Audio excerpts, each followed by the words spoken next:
En ce début d'année, j'ai souhaité revenir sur des opérations spécifiques au 6e arrondissement qui ont connu une évolution au cours des dernières semaines de l'année 2023. La première d'entre elles, j'en ai longuement parlé dès le mois de novembre, c'était effectivement le devenir du musée Hébert. Nous avons appris quasiment dans les jours qui ont suivi la parution du reportage que nous avions fait dans le 6 Magazine, une nouvelle fondamentale, c'est-à-dire que la Fondation de France, qui était gérante de la clause légataire laissée par la famille Dukerman, acceptait que les bâtiments de la rue du Cherche-Midi soient vendus par l'État, le produit de cette vente étant destiné à permettre l'agrandissement du musée départemental de l'Isère situé sur la commune de La Tronche, commune de naissance du peintre Hébert, où sera donc agrandis les bâtiments qui accueilleront les collections parisiennes. Donc c'est une très bonne nouvelle puisque c'est cette clause légataire et la position de la Fondation de France qui la gérait, qui bloquait depuis presque 17 ans l'évolution de ces bâtiments. On va donc, dans les prochaines étapes, ça va être la remise par le ministère des Finances de l'évaluation des 10 bâtiments, ensuite une mise sur le marché, il faudra bien sûr qu'il y ait un acquéreur, et qu'ensuite, bien évidemment, au-delà de l'opération de La Tronche, on se pose la question de l'utilisation des bâtiments de la rue du Cherche-Midi. Mais là, pas de crainte.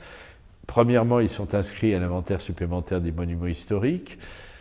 On ne peut pas les surélever, on ne peut que les rénover intérieurement. Et là, bien sûr, c'est un très gros travail, car ayant eu l'occasion, il y a quelques années, de visiter l'intérieur de ces bâtiments, ils sont dans un état excessivement dégradé. Donc, le problème, vous l'avez compris, est de trouver un acquéreur qui porte un projet de mise en valeur de ces bâtiments, une fondation, éventuellement un hôtel de luxe, des bureaux de prestige pour une grande entreprise. Voilà sans doute l'utilisation qui pourrait être trouvée à ces bâtiments, ou alors vraiment des logements qui seraient mis à la vente, mais il faudrait que qu'il y ait beaucoup de marbre à l'intérieur de ces logements pour permettre effectivement à l'opération d'être rentable. Le deuxième dossier, qui concerne d'ailleurs également le quartier Saint-Placide, c'est le 69 rue de Sèvres. 69 rue de Sèvres, rappelez-vous, c'est un tout petit immeuble, 250 mètres carrés de surface développée, situé face à la grande épicerie du Bon Marché, et vide depuis près de 25 ans, en raison d'une propriétaire exilée fiscale en Belgique, excessivement difficile, qui a refusé toutes les propositions de la ville ou de l'État depuis 25 ans, qui s'est opposée à toutes les mesures, qu'il s'agisse de ravalement, qu'il s'agisse de mise en valeur de son immeuble.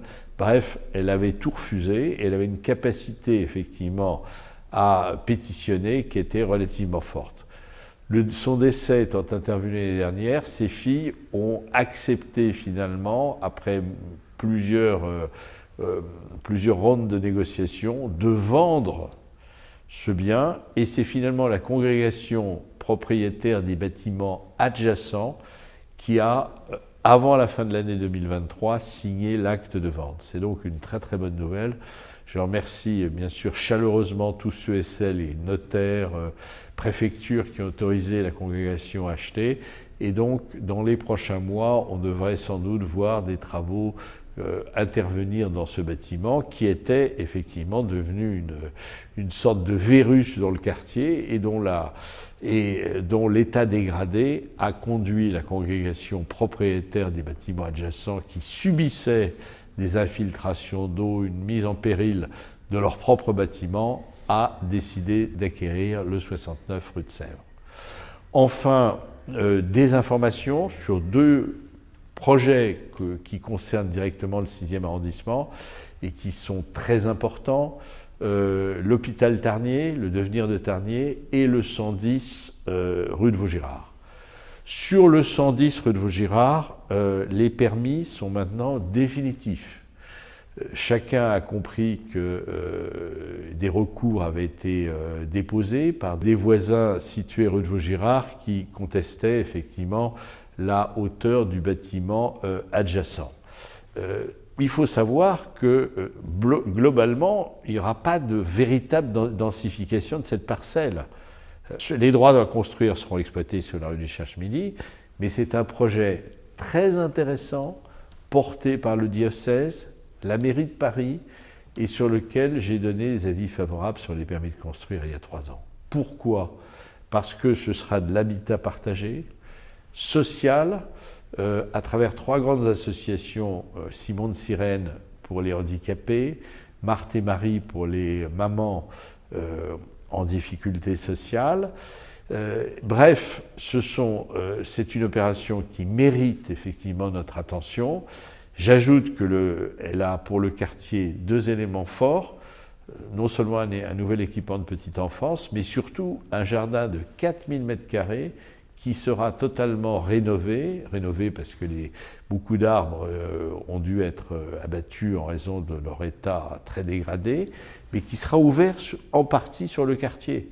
Donc c'est quand même un poumon vert qui va être visible et utilisable par les riverains.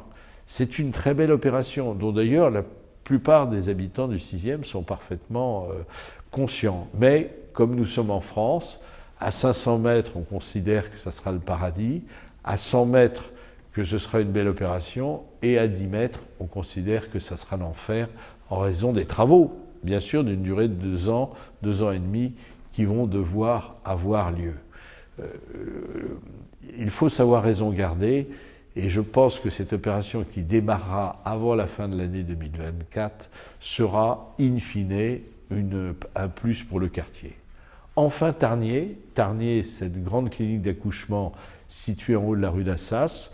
Là, il n'y a aucune surélévation puisque nous sommes dans un périmètre très sauvegardé. Les façades arrière de Tarnier sont visibles du Luxembourg et du Petit Luxembourg, mais c'est un projet de remise en valeur de ce bâtiment qui appartient d'ailleurs à la ville de Paris, qui a été lui aussi sauvé sans doute d'une vente dans les dernières années en raison d'une clause légataire. Et c'est un très beau projet universitaire autour de la santé des femmes qui sera mis en œuvre les premiers travaux devraient commencer en 2026 pour une livraison totale à l'échéance 2030. Là encore, un très beau projet pour le 6e arrondissement et qui confortera sa vocation universitaire, sa vocation de recherche et sa vocation tournée vers la santé. Voilà 4 bonnes nouvelles pour le 6e arrondissement et je voulais, en ce début d'année, les partager avec vous.